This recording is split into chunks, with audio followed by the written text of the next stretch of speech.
తెలుగు జెనిక్స్ ఛానల్కి స్వాగతం సుస్వాగతం. ఏ బంధమైనా గొడవలు మనస్పర్ధలు సహజం. అర్థం చేసుకొని మళ్ళీ ఒక్కటి అవ్వాలి. అలా జరగలేదు అంటే ఆ బంధం బీటులు వారుతుంది. ఇక అవసరం లేదు అని విడిపోతారు.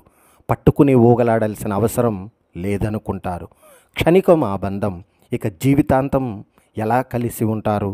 ఒక్క మాట అంటే తట్టుకోలేని సహించని మనుషులున్న లోకం నేడు. హర్ట్ అవ్వడం, విడిపోవడం, ఏడుపు వస్తుంది కదా, ఒంటరిగా ఉండాలనిపిస్తుంది. కొంతమంది ఆవేశంలో ఇంకో దేనికో బానిస అయిపోతారు. ఏమిటి నేను ఇలా ప్రవర్తిస్తున్నాను, ఇన్నాళ్ళు కలిసి ఉన్న ఒక బంధం ఏదో అన్నారని ఇలా అయిపోవడం ఏమిటి అని ఒక్కసారి ఆలోచించితే బంధం మళ్ళీ కొనసాగించవచ్చు. ఒక జంట గొడవ పడ్డప్పుడు వాళ్ళు కోరుకోని మాటలు అంటారు. కానీ దురదృష్టవశాత్తు వాళ్ళు ఒకరి గురించి ఒకరు నిజాలు చెబుతారు. కానీ ఒకరి కోసం ఒకరు రాజీ పడతారు. గొడవ పడుతున్నప్పుడు వాళ్ళు అన్నీ చెబుతారు. తగాదాలు ముగిశాయి. వారిద్దరూ ఒకరినొకరు క్షమించుకుంటారు. రోజువారి దినచర్య తిరిగి వస్తుంది. కానీ మీకు నిజంగా ఏమి నష్టమో తెలుసా? ప్రేమ లేదా నమ్మకం లేదా మీ ఇద్దరి మధ్య ఉన్న భావోద్వేగాలు ఏవైనా మసకబారడం ప్రారంభిస్తాయి కదా. ఎప్పటికీ ఒకరితో ఒకరు సంతోషంగా జీవిస్తారు. కానీ ఇద్దరు వాళ్ళలో ఏదో ఒకటి పోరాటానికి ముందు ఉన్నట్టుగా లేదని ప్రవర్తిస్తారు. మరియు చాలా పోరాటం కారణంగా ఇద్దరిలో ఏదో మిస్ అయ్యారు. సంబంధం, ఆనందం యొక్క భావన, ప్రేమ. ఇది ఒక రసాయన శాస్త్రం. ప్రతిదీ పోయింది. వీరిద్దరూ విడిపోయే స్థితికి వచ్చారు.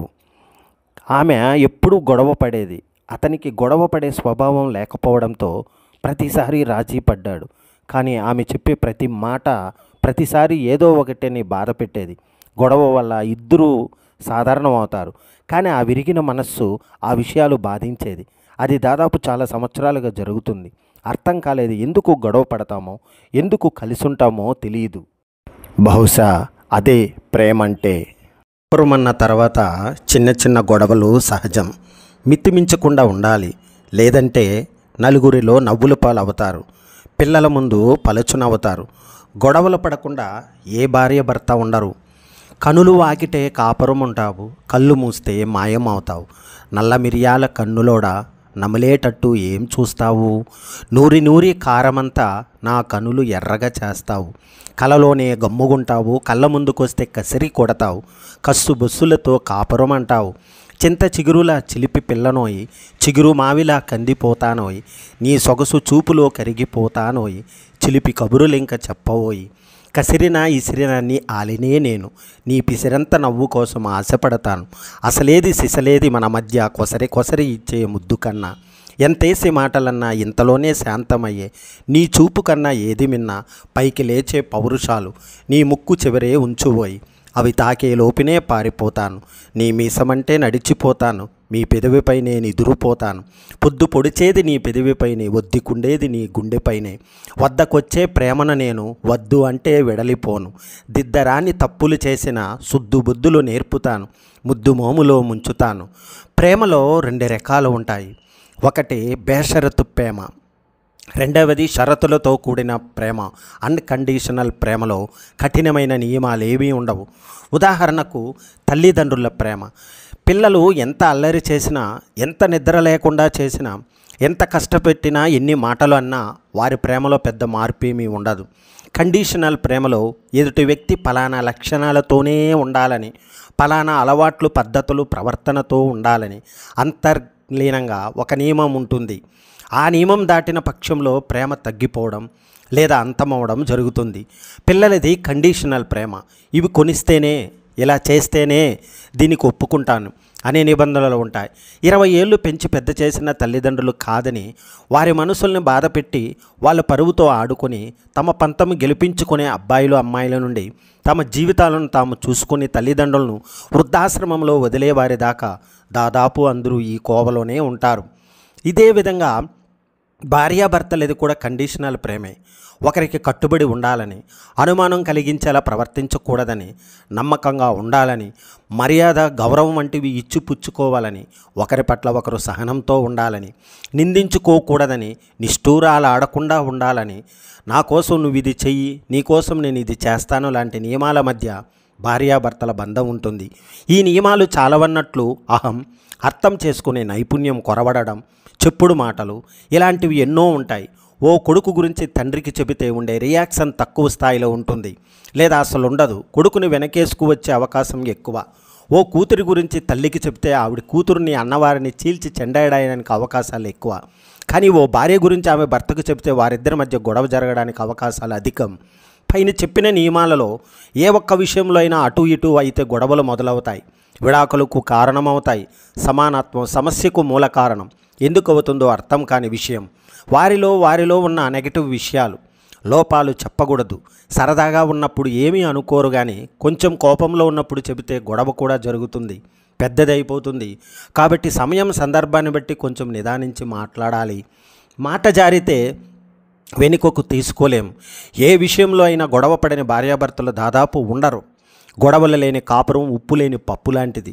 గొడవలు పడకుండా ఎవరైనా కాపురం చేస్తున్నారంటే వారు నిజ జీవితంలో జీవించకుండా వారిద్దరూ ఒకరినొకరు పోటీపడి నటిస్తున్నారనే అర్థం. చిన్న చిన్న గొడవలు సహజం. జూలో చూడండి, ఏ ఆఫ్రికా ఖండం నుండో మరొక ఖండం నుండి తెచ్చిన ఆడామొగ సింహాలను ఒక బోనులో ఉంచితే అవి మొదట మురుటుగా పెద్దగా అరుచుకుని రక్కుకుని గాయాలు చేసుకుంటాయి. ఆ తర్వాత అవే మెల్లమెల్లగా కలిసిపోయి వాటి పిల్లల్ని కంటాయి. మనము అంతే. మనకు ప్రకృతి నేర్పిన పాఠం అది. జీవితాన్ని సీరియస్గా తీసుకోకూడదు, but it should be sweet in simple. భార్యాభర్తలు ఒకరికొకరు శత్రువులు కారు. వారి మధ్య వేరొకరు దూరడానికి మనం స్పేస్ ఇస్తే తప్ప. మొరుటుగా చెప్పాలంటే పగులు అరుచుకున్న రాత్రి ఖర్చుకోవాలంతే. అదే ప్రకృతి నేర్పిన చికిత్స అని గాయబ్. హాగ్గైతే పోయెట్స్, ఇట్స్ గాన్. జీవితం అంటే ఒక రోజులో పూసి వాడిపోయే పువ్వు కాదు. కలిసి ఉండాలన్నా విడిపోయి బతకాలన్నా 1,00,000 కారణాలు ఉంటాయి. ముందు విడిపోవడం గురించి ఆలోచిద్దాం. ఏ మనిషి ఒంటరిగా చాలా కాలం ఉండలేడు. మనిషికి తన భావాలు బాధలు పంచుకోవడానికైనా మనిషి కావాలి. రోజుకో మనిషితో పంచుకోవడానికి మనిషి దొరకాలి కదా. దొరికినా మనం ఎమోషన్స్తో ఎలా ప్రవర్తిస్తామో తెలుసా? ఒక్కోసారి మన మీద మనకే అదుపు ఉండదు.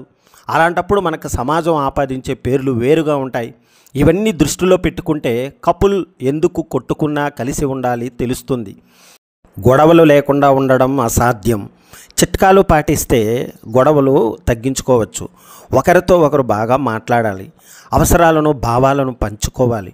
డబ్బు విషయంలో పారదర్శకంగా ఉండాలి. పిల్లల పెంపకంలో బాధ్యతలను పంచుకోవాలి. అత్తగారు మామగారు స్నేహితులతో సరిహద్దులు పెట్టుకోవాలి. వ్యక్తిగత సమస్యలను పరిష్కరించుకోవాలి. ఇంటి పనులను కలిసి చేసుకోవాలి. ఆరోగ్యంగా ఉండండి. ఒకరికొకరు అండగా ఉండండి. జీవితంలో మనం అనుకున్నట్టు జరగడం అన్నీ సాధ్యం కాకపోవచ్చు, కానీ జీవితంలో ఎటువంటి పరిస్థితులు వచ్చినా మనం మాత్రం ఆనందంగా ఉండేలా మన మనసును సిద్ధం చేసుకోవాలి. ఒక మనిషిని తిట్టడం, దూరం చేసుకోవడం ఎంత తేలిక, కానీ తర్వాత తిరిగి సారీ చెప్పడం, తెగిపోయిన బంధాన్ని మరలా ముడివేయడం చాలా కష్టం. కాబట్టి మనం ఏదైనా ఒక మాట మాట్లాడే ముందు తర్వాత జరగబోయే పర్యవసానాలను కూడా మనమే ఎదుర్కోవాల్సింది గుర్తుపెట్టుకోవాలి. తనకు నచ్చిందల్లా కావాలంటుంది మనస్సు, కానీ అవసరమైనది మాత్రమే తీసుకోమంటుంది బుద్ధి. అయితే మనస్సు చెప్పింది వినాలా లేక బుద్ధి చెప్పింది వినాలా అనేది మాత్రం మన స్థిత ప్రజ్ఞత మీద ఆధారపడి ఉంటుంది. మనం ఎప్పుడైతే బద్ధకాన్ని వదిలిపెడతామో అప్పుడు దరిద్రం ఆటోమేటిక్గా మన జీవితాన్ని వదిలి వెళ్ళిపోతుంది. మనం బాగుపడడానికైనా లేక నాశనం అయిపోవడానికైనా మన పక్కన ఉండే ఒక స్నేహితుడు చాలు. కాబట్టి అటువంటి స్నేహితులను ఎన్నుకునే విషయంలో మనం ఎంతో జాగ్రత్త వహించాలి. ఇతరుల రహస్యాలను నీ దగ్గర చెప్పే వాళ్ళతో జాగ్రత్తగా ఉండు. ఎందుకంటే వాళ్ళు నీ రహస్యాలను కూడా ఇతరుల దగ్గర చెప్పే అవకాశం ఉంది. డబ్బు లేకుండా దేన్ని కొనలేము, కానీ అలాగని డబ్బుతో కూడా అన్నిటినీ కొనలేము కదా.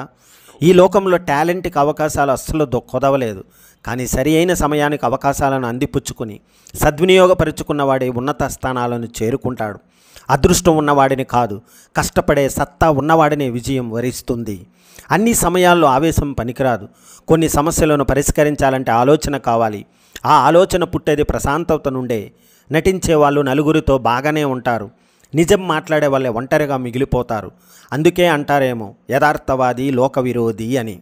ఒక మనిషి బాధలో ఉన్నప్పుడు బంధం తోడవ్వాలి, కానీ ఆ బంధమే మనిషిని బాధ పెట్టకూడదు. జీవితం ఓ తరగతి గది. అందులో పూట పూటకో కొత్త పాఠం, రోజు రోజుకో కొత్త అనుభవం నేర్చుకుని తీరాల్సిందే. ఒక మాట బరువు ఎంతో అన్నప్పుడు కాదు, విన్నప్పుడు తెలుస్తుంది.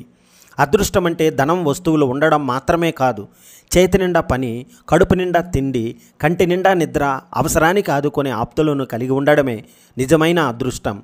లోపాలు ఉంటే చెప్పాలి కానీ లోకువ చేసి మాట్లాడకూడదు. జ్ఞాపకం ఆనందాన్ని ఇచ్చినప్పుడు ఏకాంతం వరమవుతుంది. అదే జ్ఞాపకం దుఃఖం కలిగిస్తే ఒంటరితనం శాపమవుతుంది. అరుదుగా పొందే అనుభవాలే జీవితానికి సరిపడ జ్ఞాపకాలు. అందమైన జీవితం అందరికీ ఉండదు, కానీ అభిమానం పంచే వాళ్ళు తోడుంటే ఆ లోటు తెలియదు. రేపు అనే రాత ఏమిటో తెలియనప్పుడు నేడు అనే నీ సంతోషాన్ని వదులుకోకు. ప్రతి జ్ఞాపకం అనుభవం కాకపోవచ్చు, కానీ ప్రతి అనుభవం ఓ జ్ఞాపకమే. పాము తన గుడ్లను తానే తిన్నట్టు డబ్బు మదం తలకెక్కిన మనిషి తన వాళ్ళను తానే దూరం చేసుకుంటాడు. ధైర్యం అంటే ఎవరో మనకు అండగా ఉన్నారని చెప్పడం కాదు, ఎవరు ఉన్నా లేకున్నా మనం ఉన్నామని చెప్పుకోవడమే అసలైన ధైర్యం. ఒకరి తలరాతను మంచిగా మార్చే శక్తి మనకు లేకపోవచ్చు, కానీ ఒకరు మన వల్ల సంతోషంగా జీవించేలా చేసే శక్తి మనలోనే ఉంది. అది కేవలం కల్మషం లేని మనస్సుతోనే సాధ్యం. మన అనుకున్న వాళ్ళు ఎప్పుడు మనతో ఒకేలా ఉంటారు అనుకోవడం మన తప్పు. ఈ ప్రపంచంలో అన్నిటికన్నా వేగంగా మారేది మనిషి మనస్సు, ఇంకా ఆలోచనలు మాత్రమే. జీవితంలో ఎన్ని కోట్లు సంపాదించామన్నది కాదు ముఖ్యం, మన మంచితనంతో ఎంతమంది మనసులోని గెలిచామన్నదే ముఖ్యం. ఊహలు మనల్ని వాస్తవానికి దూరం తీసుకెళ్తాయి, కానీ అలా ఎంత దూరం వెళ్ళినా తిరిగి రావాల్సింది వాస్తవానికే. తప్పు చేసి తమదే గెలుపుని వాదించే వారికి ఎదురు చెప్పకండి, ఎందుకంటే ఆ వాదనలో న్యాయం లేదని వాళ్ళకి తెలుసు, కానీ అహం అడ్డుగా ఉండటం వల్ల ఒప్పుకోరు, అంతే. జనం దృష్టిలో గొప్పగా ఉన్నా లేకున్నా పర్వాలేదు, కానీ మన మనస్సాక్షి ముందు గర్వంగా తలెత్తుకు బ్రతకగలిగితే అంతకంటే గొప్ప జీవితం లేదు. మన మనస్సులో ఆనందం ఉంటే నరకంలో ఉన్నది స్వర్గమే, కానీ మన మనస్సులో విషాదం ఉంటే చేసుకున్నప్పుడు నిజంగా స్వర్గంలో ఉన్నది నరకంలానే అనిపిస్తుంది. ఓటమికి నవ్వు కాదు, ఆ ఓటమి నిన్ను చూసి భయపడేలా కష్టపడు. మనతో ఉన్న వారందరూ మనవారు కాదు, మన మంచి కోరుకునే వారే మనవారు. రోజు రోజుకి లోకంలో అధర్మం పెరిగిపోతుంది. చెడుని మించి అన్నట్టుగా మార్చి చూపిస్తున్నారు కొందరు. వాళ్ళ మాటలు వింటే మనం కూడా మనకు తెలియకుండానే చెడు మార్గంలో వెళ్ళిపోతాం. కాబట్టి వాళ్ళు వీళ్ళు చెబుతున్న మాటలు పక్కన పెట్టి నీకు అలాగే ఈ సమాజానికి ఏది మంచిది అనిపిస్తుందో ఆలోచించి ఆ పనులు మాత్రమే చేయి. నిజమైన ఆనందం డబ్బు సంపాదించడంలో కాదు, అలా సంపాదించిన డబ్బును మంచి పనుల కోసం వెచ్చించడంలోనే లభిస్తుంది. 100 మంచి పనులు చేస్తే వచ్చిన మంచి పేరు మనం చేసే ఒక్క తప్పుతో తుడిచిపెట్టుకుపోతుంది. కాబట్టి తెలిసి తెలియకుండా మనకు సంబంధం లేని గొడవల్లో తలదూర్చకూడదు. బరువుగా ఉన్నామని, బాధ్యతల్ని కష్టంగా ఉన్నాయని కర్తవ్యాన్ని వదిలేస్తామా? లేదు కదా. బాధ కలిగిస్తున్నా ఇష్టంగా మోయడమే న్యాయం. సుఖం, సంతోషం ఈ రెండు వేరువేరు. ఉదయం 10 అవుతున్న ఒళ్ళు తెలియకుండా పడుకోవడం సుఖం, కానీ కష్టమైన సమయానికి నిద్రలేచి పనిచేయడం, నా అనుకున్న వారిని జాగ్రత్తగా కాపాడటం, కోరుకున్న లక్ష్యాన్ని సాధించడం వంటి వాటి కారణంగా సంతోషం కలుగుతుంది. సుఖం తాత్కాలికంగా ఆనందాన్ని ఇవ్వవచ్చు, కానీ భవిష్యత్తులో బాధను మిగులుస్తుంది. కానీ కొంచెం ఇబ్బందిగా అనిపించిన జీవితానికి ఉపయోగపడే మంచి పనులు చేయడం వల్లనే కలిగే సంతోషం శాశ్వత ఆనందాన్ని ఇస్తుంది. మన పెదవి మీద విరిసే చిరునవ్వు అయినా వాళ్లకు అంతులేని సంతోషాన్ని ఇస్తే శత్రువులకు భరించలేని అసహనాన్ని కలిగిస్తుంది. ఒక మొక్కని నాటడం అంటే ప్రకృతిని కాపాడడం మాత్రమే కాదు, మనకు తెలియకుండానే ఎన్నో వేల మందికి సహాయపడుతున్నట్లు. విపరీతమైన కోపం, అంతులేని సంతోషం ఈ రెండు కూడా ఆ క్షణం మనిషి యొక్క విచక్షణ కోల్పోయేలా చేస్తాయి. అందుకే పెద్దలు చెబుతుంటారు, బాగా ఆనందంలో ఉన్నప్పుడు కానీ లేదా కోపంతో ఉన్నప్పుడు కానీ ఎటువంటి నిర్ణయాలు తీసుకోకూడదు అని. మనల్ని పొగిడే వాళ్ళందరూ మిత్రులు, విమర్శించే వాళ్ళందరూ శత్రువులనే రూల్ ఏమీ లేదు. పొగిడే వాళ్ళు మన నుంచి ఏదో ఆశించే అలా గొప్పలు చెప్పవచ్చు. విమర్శించేవారు మన బాగు కోసం కొన్నిసార్లు తిట్టి ఉండవచ్చు. ఎవరు ఎలాంటి వాళ్ళు అనేది మన తెలివిని ఉపయోగించి తెలుసుకోవాలి. ఈ ప్రపంచంలో దేనికి లేని శక్తి డబ్బుకు ఉంది. ఆ డబ్బు సంపాదించే తెలివి నీలో ఉంటే ఈ ప్రపంచమే నీకు దాసోహం అవుతుంది. సులువుగా లభించిన గెలుపు కన్నా కష్టపడి సాధించిన విజయానికే విలువ ఎక్కువ. సాధారణంగా ఒక వ్యక్తి ఎందులోనైనా విజయం సాధిస్తే జనాలు అందులో గొప్ప ఏముందిరా, వాడి అదృష్టం బాగుంది అందుకే గెలిచాడు, ఆ అదృష్టం నాకు ఉండుంటే నేను పైకి వచ్చేవాడిని అని చాలా తెలివిగా తీసి పారేస్తారు. కానీ నిజానికి ఆ విజయం సాధించడానికి ఆ వ్యక్తి పడిన కష్టం, శ్రమ కేవలం అతనికి మాత్రమే తెలుసు. కాబట్టి ఎవరి విజయాన్ని మనం తక్కువ చేసి చూడకూడదు. ప్రతిరోజు ఒక మంచి పుస్తకంలోని కేవలం 10 పేజీలు చదవడం ద్వారా మన జీవితమే మారిపోతుంది. ప్రతి యుద్ధానికి ఒక ముగింపు అంటూ ఉంటుంది. కానీ అసలు అంతమే లేని యుద్ధం అంటూ ఏదైనా ఉంది అంటే అది మనిషి జీవితమే. ఆ యుద్ధం ముగిసేది ఆ మనిషి యొక్క మరణంతో మాత్రమే. మనం జీవితంలో నేర్చుకోవలసిన మొట్టమొదటి విషయం ఏమిటో తెలుసా? ఎవరి మీద ఆధారపడకుండా బ్రతకడం. ప్రతిరోజు ఏదో ఒక కొత్త విషయం నేర్చుకునే నిత్య విద్యార్థికి ఎవరితోనూ అవసరం ఉండదు. అతడే నలుగురికి సహాయపడతాడు. డబ్బుతో ఆనందాన్ని కొనలేకపోవచ్చు, కానీ మన జీవితంలో ఆనందాన్ని ఇచ్చే ప్రతిదాన్ని డబ్బుతో కొనగలం. మనలో ఏదైనా చెడు లక్షణం ఉండి అది మన ఎదుగుదలకు అడ్డు వస్తుంది అని మనసుకు అనిపిస్తే దాన్ని అలా చూసి వదిలేయకూడదు. అసలు ఈ దురలవాటు నాకు ఎలా వచ్చింది, ఇప్పుడు దీన్ని నేను ఎలా వదిలించుకోవాలి, దానికోసం ఏమి చేయాలని బాగా ఆలోచించి ఒక పరిష్కారం వెతికి ఆ చెడు లక్షణాన్ని మెల్లమెల్లగా మన జీవితం నుంచి తరిమి కొట్టాలి. ఇతరుల ముందు మిమ్మల్ని మీరు ఎలా ఆవిష్కరించుకుంటారన్నది మీ జీవితంలో కీలక పాత్ర పోషిస్తుంది. మీరు చెప్పకుండానే మీ గురించి ఎదుటివారికి చెప్పేది మీ శరీర భాష. మీలో ఆత్మవిశ్వాసం ఉందా, లేక ఆత్మ న్యూన్యతతో ఉన్నారా, పని పట్ల ఉత్సుకతతో ఉన్నారా అనే విషయాలు మీ వ్యవహార శైలిని బట్టే తెలిసిపోతాయి. మీకు అవకాశాలు దక్కడం పైన అది ప్రభావం చూపిస్తుంది. అందుకే సంభాషణ నైపుణ్యాలతో పాటు శరీర భాషపైన దృష్టి పెట్టాలి. జీవితంలో ఎదురు దెబ్బలు తగలడం, వైఫల్యాలు ఎదురవ్వడం సాధారణం. ఆ సమయంలో బాధ కలగడం సహజం. కానీ వాటి గురించి ఆలోచిస్తూ ఉంటే ఆ బాధ మరింత పెరగడం తప్ప ఎలాంటి మార్పు ఉండదు. అలా కాకుండా ఆ వైఫల్యాల నుంచి నేర్చుకోవలసిన పాఠాలపై దృష్టి పెడితేనే మీ ఎదుగుదలకు బీజం పడుతుంది. మీరు ఆశా దృక్పథంతో జీవిస్తుంటే అది మీ ఎంపికే. నిరాశావాదంతో ప్రతి విషయంలోనూ లోపాలు వెతుకుతుంటే అది మీ ఎంపికే. విశాల హృదయంతో ఇతరులను క్షమిస్తే అది మీ ఎంపికే. వారిపై కోపాన్ని పెంచుకుని ప్రతీకారంతో రగిలిపోతుంటే అది మీ ఎంపికే. నీతి నిజాయితీలతో బతుకుతుంటే అది మీ ఎంపికే. జనాన్ని మోసం చేస్తూ ఆత్మవంచన చేసుకుంటూ బతుకుతుంటే అది కూడా మీ ఎంపికే. మీరు ఎలాంటి దారిని ఎంచుకుంటారన్నదే మీ జీవితాన్ని నిర్దేశిస్తుంది. ఆదేశించేవారెవరూ లేకపోయినా క్రమశిక్షణతో పనిచేయడం, ఎవరూ గుర్తించకపోయినా సాయి శక్తుల కష్టపడటం, ఆశాజనకమైన ఫలితాలు కనిపించకపోయినా నిరాశ చెందక సహనంతో ముందుకెళ్లడం, ఈ 3 సూత్రాలను పాటించేవారు ఖచ్చితంగా లక్ష్యాన్ని చేరుకుంటారు. చాలామంది ప్రయత్నాలను అర్ధాంతరంగా విరమించుకోవడానికి కారణం వారిలో ఈ లక్షణాలు లేకపోవడమే. పరిస్థితులను నిందించడం బాధిత మనస్తత్వం ఉన్నవారి లక్షణం. దాన్ని వీడినప్పుడే పురోగతి సాధ్యం. అందుకోసం ఇవి పాటించండి. మీకు ఎదురయ్యే పరిస్థితులను మీరు ఎలా నియంత్రించగలరో ఆలోచించి కృషి చేయండి. సవాళ్లను అడ్డంకుల్లా కాకుండా మీ ఎదుగుదలకు అవకాశాల్లా చూడండి. సమస్యల గురించి చింతిస్తూ కూర్చోకుండా పరిష్కారాల కోసం అన్వేషించండి. ముఖేష్ అంబానీ తన వ్యాపార దక్షత గురించి గొప్పలు చెప్పుకోరు.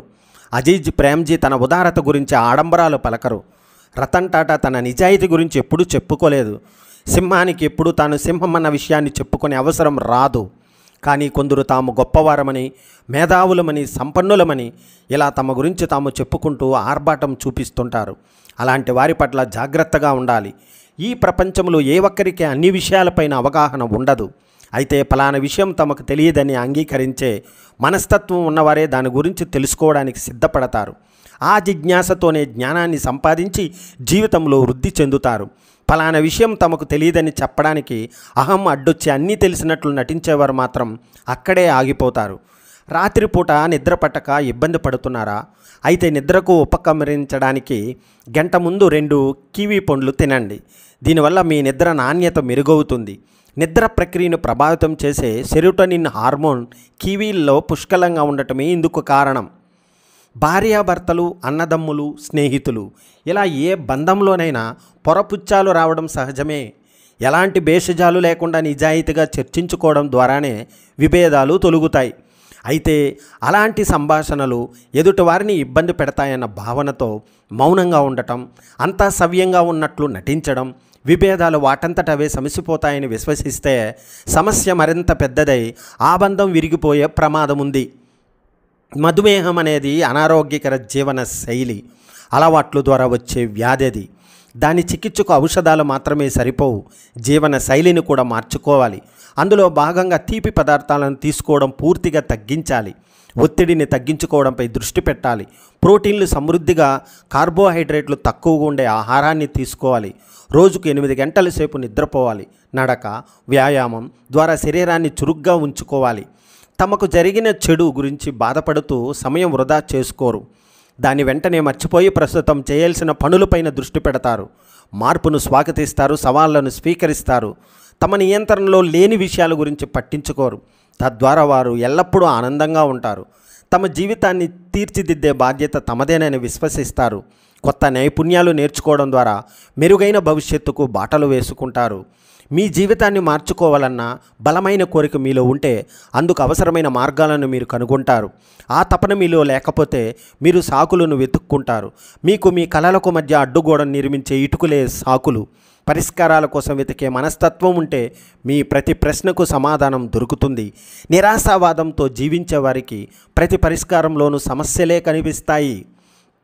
పాత దుస్తులు ధరించడానికి, పేదవారితో స్నేహం చేయడానికి, సాధారణ జీవితం గడపడానికి, కాయా కష్టం చేసే తల్లిదండ్రులను ఇతరులకు పరిచయం చేయడానికి నామోషి పడకండి. ఎందుకంటే మీరు ధరించే దుస్తులు మీ ప్రతిభకు కొలమానం కాదు. స్నేహానికి ఆర్థిక స్థితిగతులకు సంబంధమే లేదు. మీ వ్యక్తిత్వం గొప్పగా ఉంటే చాలు. మీరు సాధారణ జీవితం గడిపినా మీకు గౌరవం దక్కుతుంది. తల్లిదండ్రుల కష్టం వల్లే మీరు ఈ స్థాయిలో ఉన్నారని గుర్తుపెట్టుకోవాలి.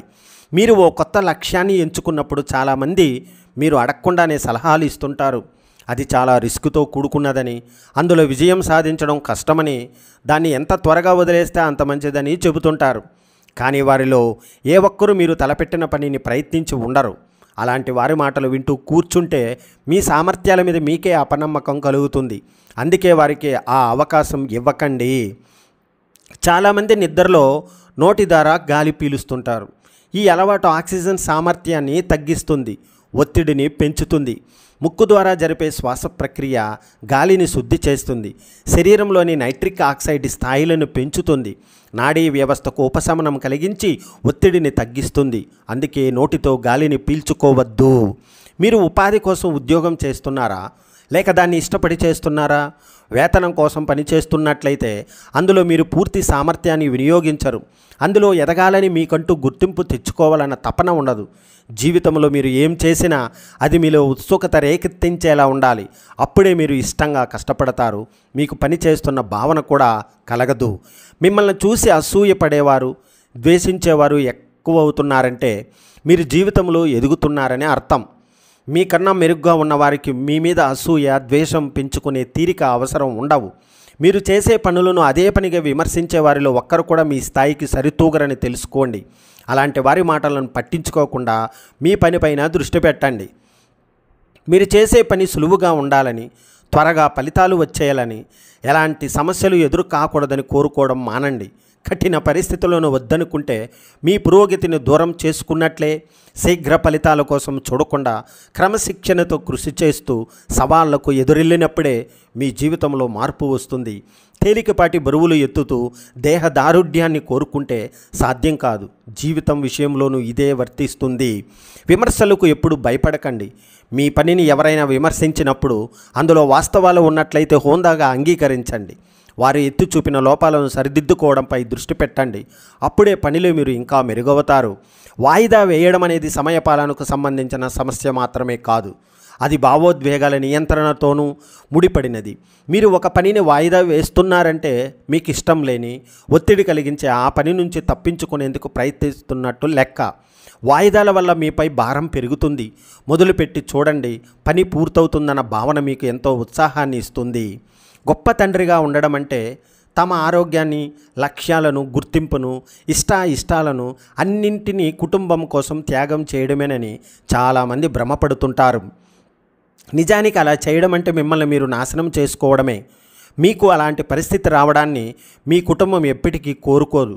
మీకు మీరు ప్రాధాన్యం ఇచ్చుకుంటూనే మీ కుటుంబ బాధ్యతలను సక్రమంగా నిర్వర్తించడం అలవాటు చేసుకోండి. దాంపత్య జీవితంలో పొరపుచ్చాలు రావడానికి ప్రధాన కారణాల్లో ఒకటి జీవిత భాగస్వామి చెప్పేది సరిగ్గా వినకపోవడం. ప్రస్తుత సమాజంలో చాలామంది అర్థం చేసుకోవడం కోసం కాకుండా కేవలం ప్రతిస్పందించడం కోసమే అవతల వ్యక్తి చెప్పేది వింటున్నారు.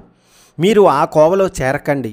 పదే పదే సలహాలు ఇవ్వడం, తరచూ విమర్శించడం, శిక్షించడం చేస్తుంటే మీ భాగస్వామి మీ వద్ద మనసు విప్పి మాట్లాడలేరు. తన బాధ మాటలను మీరు అర్థం చేసుకుంటున్నారన్న భరోసాను ముందుగా తనకివ్వండి. రేపు జిమ్కు వెళ్తా, కాస్త ఎక్కువ కష్టపడితే సరిపోతుందిలే అనుకుంటూ కొంతమంది రోజంతా జంక్ ఫుడ్ను లాగించేస్తుంటారు. అలాంటి ధోరణి ఎంతమాత్రమూ సరికాదు. బలం పెంచుకునేందుకు, మానసిక ఆరోగ్యాన్ని మెరుగుపరుచుకునేందుకు వ్యాయామం దోహదపడుతుంది. పదే పదే జంక్ ఫుడ్ తినడం వల్ల జీవక్రియలకు ఎదురయ్యే ఇబ్బందులను, ఇన్ఫ్లమేషన్స్ మాత్రం అది సమర్థంగా నిలువరించదు. ఆ సమస్యలు రాకూడదంటే అనారోగ్యకర ఆహారం తీసుకోకపోవడమే ఏకైక మార్గం. మీరు రేపు అనుకున్న సమయం ఇప్పటికే నేడుగా మారింది. నేడు కాస్త నిన్నగా మారడానికి సిద్ధమవుతుంది. ఇప్పటికైనా కళ్ళు తెరవండి. మీ లక్ష్యాన్ని అందుకునేందుకు ధైర్యంగా ముందడుగు వేయండి. నేడును మీ చేతుల్లో నుంచి జారిపోనివ్వకండి. ఈ క్షణమే మీకు మీరు ఈ 3 ప్రశ్నలు వేసుకోండి. నేను ఆరోగ్యంగా ఉన్నానా? సరిపడా శక్తిని కలిగి ఉన్నానా? మెరుగైన వ్యక్తులతో నాకు సత్సంబంధాలు ఉన్నాయా?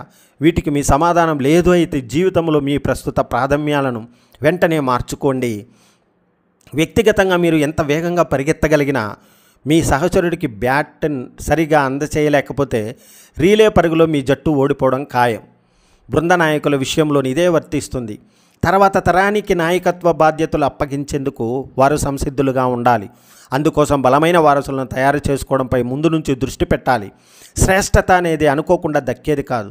వివేకంతో కార్యాచరణకు దిగి చిత్తశుద్ధితో కష్టపడితేనే దాన్ని సాధించగలం. వ్యాపారంలో అద్భుతాలు సృష్టించాలన్నా, ఉద్యోగంలో బాగా రాణించాలన్నా, వివాహ బంధాన్ని ఉన్నతంగా నిలుపుకోవాలన్నా, ఏ రంగంలో శ్రేష్టమైన ఫలితాలు సాధించాలన్నా మనం మనసు పెట్టి శ్రమించాల్సిందే. బరువులు ఎత్తడం చాలా మంచి వ్యాయామం. వయసు మీద పడే కొద్ది ఆరోగ్యంపై పడే ప్రతికూల ప్రభావాలను అది చాలా వరకు తగ్గిస్తుంది. తరచూ బరువులు ఎత్తడం వల్ల మీరు బలంగా తయారవ్వచ్చు. ఎముకలు బలహీనపడటాన్ని నివారించవచ్చు. జీవక్రియలను మెరుగుపరుచుకోవచ్చు. ఒత్తిడిని తగ్గించుకోవచ్చు. స్వతంత్రంగా జీవించవచ్చు. ముదిమి మీద పడుతుందన్న కారణంతో బరువులు ఎత్తడం ఆపకండి. జీవితంలో ఎదగడం కోసం మీరు చేసే పని కష్టంగానే ఉంటుంది. అయినా వెనుకడుగు వేయకండి. చిత్తశుద్ధితో మీరు బరిలో దిగాక ఆ పని క్రమంగా సులువవుతుంది. మీ దినచర్య అలవాట్లు ప్రభావవంతంగా ఉండేలా జాగ్రత్తలు తీసుకోండి. వాటి వల్ల దక్కే చిన్న చిన్న గెలుపులు మీలో ఎప్పటికప్పుడు స్ఫూర్తిని నింపుతాయి. భారీ విజయానికి బాటలు పరుస్తాయి. మీకున్నవి పరిమిత వనరులే. సమయం, శక్తి, సంకల్ప బలం, స్ఫూర్తి, వీటిలో ఏది మీకు అపరిమితంగా అందుబాటులో ఉండదు. కాబట్టి వాటిని జాగ్రత్తగా అత్యంత ముఖ్యమైన విషయాల కోసమే ఖర్చు చేయడం అలవాటు చేసుకోండి. ఓ పని చేయడం గురించి 20 గంటల పాటు ఆలోచిస్తూ గడపటం కన్నా ఆ పనిని 20 నిమిషాలు చేసినా ఎక్కువే నేర్చుకుంటాం. ఓ పని గురించి అతిగా ఆలోచిస్తూ కూర్చుంటే అందులో ఏవైనా అడ్డంకులు వస్తాయేమో, వాటిని ఎదుర్కోవడం నా వల్ల కాదేమో అన్న అనవసర భయాలు చుట్టుముడతాయి. పనిలోని దిగిన తర్వాత అడ్డంకులను ఎలా అధిగమించాలో కూడా తెలిసొస్తుంది. దానివల్ల ఆత్మవిశ్వాసం పెరుగుతుంది. ఎప్పుడూ నవ్వుతూ ఉండేవాళ్ళు ఆనందంగా ఉంటారు. ఆనందంగా ఉండేవాళ్ళు ఆరోగ్యంగా ఉంటారు. ఆరోగ్యంగా ఉండేవాళ్ళు వారి చుట్టూ ఉండే వాళ్ళను కూడా ఆనందంగా ఉండాలని కోరుకుంటారు. అందుకే మీ ప్రతిరోజును కూడా ఒక స్వచ్ఛమైన చిరునవ్వుతో ప్రారంభించండి. ఇక అప్పుడు అంతా మంచి జరుగుతుంది. ధైర్యంగా ఉండండి. నిన్ను నువ్వు నిరూపించుకోవడానికి ఉన్న ఒకే ఒక మార్గం నీ యొక్క ఎదుగుదల. అది లేకుండా నువ్వు ఎంత గొంతు చించుకున్నా ఇక్కడ ఎవరూ పట్టించుకోరు. నీ నిశ్శబ్దం నీ విలువను పెంచుతుంది. నీ మీద ఉన్న అంచనాలను రెట్టింపు చేస్తుంది. గౌరవంతో ఎదగాలి, ఎదిగి చూపించాలి. నిన్ను అప్పటి వరకు చూసిన వాళ్ళు కూడా ఆశ్చర్యపడేలా ఎదగాలి. అప్పుడే ఆ సమయంలో పుడుతుంది అసలైన శబ్దం. ఇక అదే నీ విజయ నినాదం అవుతుంది. జీవితం అన్నీ పరిచయం చేస్తుంది.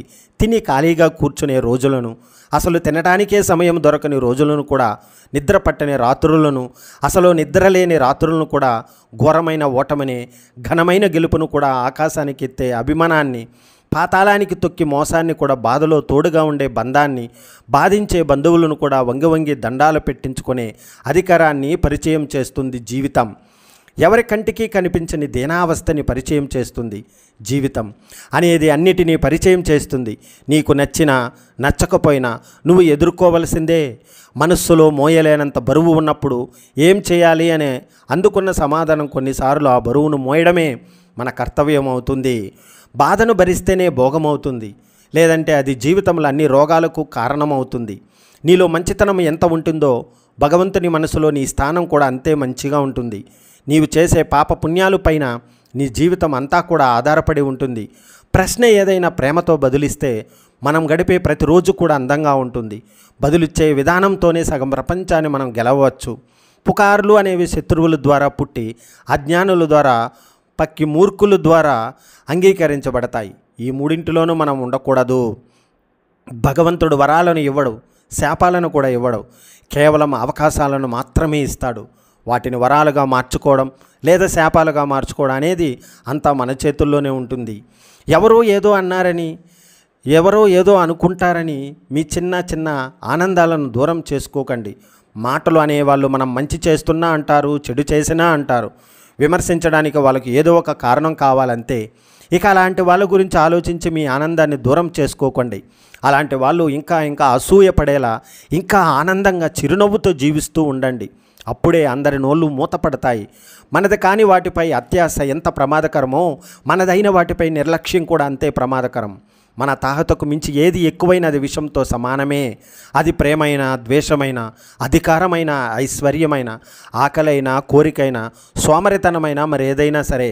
అందరితో కలిసి ఉండు, అందరిలానే నవ్వుతూ ఉండు. అంతేకాని అందరినీ అయిన వాళ్ళు అని అనుకోకు. అంతా నా వాళ్ళే అని మురిసిపోకు. నటనతో కూడిన మనిషి ప్రేమ విషం కంటే ప్రమాదమని మర్చిపోకు. నువ్వు బాగున్నప్పుడు పువ్వు లాంటి మాటలు విసిరిన వారే నువ్వు బాగలేనప్పుడు రాళ్ళు లాంటి కఠినమైన మాటలు విసురుతూ ఉంటారు. అందుకే నువ్వు బాగాలేనప్పుడు ఎలా ఉన్నావో బాగున్నప్పుడు కూడా అలానే ఉండు. రెండు సందర్భాల్లో నీతో ఉన్నవారే నీ వారు అవుతారు. పాప పుణ్యాలు అనేవి మనిషి ఆధీనంలోనే ఉంటాయి. నీకు నచ్చింది చేసే అధికారం నీకు ఉన్నా కూడా వాటి ఫలితాలను నీకు ప్రతిఫలంగా ఇచ్చేయి. అధికారం మాత్రం కాలానిదే అవుతుంది. నవ్వుతూ గడిపినా ఏడుస్తూ గడిపినా మనకున్నది ఒకే జీవితం. ఎలా ఉండాలన్నది మన చేతుల్లోనే ఉంటుంది. మనిషి ఎప్పుడు కూడా అప్పు చేసేలా ఖర్చు పెట్టవద్దు. మనస్పర్ధలు వచ్చేలా మాట్లాడవద్దు. కోపంగా 4 మాటలన్నా ప్రేమగా 2 మాటలైనా మాట్లాడాలి. గతం తలుచుకునే బాధపడవద్దు. అది తలకొరివితో సమానం. కడుపు ఉబ్బరించేంతగా వినవద్దు. ఎవరు ఏమి చెప్పినా పూర్తిగా వినకుండా మాట్లాడవద్దు. బాగుండాలి అనుకునేవారు కోపంగా మాట్లాడతాడు. మనల్ని మోసం చేసేవాడు మాత్రం నవ్వుతూ చుట్టూ తిరుగుతాడు. సూటిగా మాట్లాడే వాళ్ళకి శత్రువులు ఎక్కువ ఉంటారు. మాయ మాటలు చెప్పేవాడికి మిత్రులు ఎక్కువ ఉంటారు. వరకు ఓపిగ్గా విన్నందుకు మీ అందరికీ కృతజ్ఞతలు. జై హింద్. వందే మాతరం.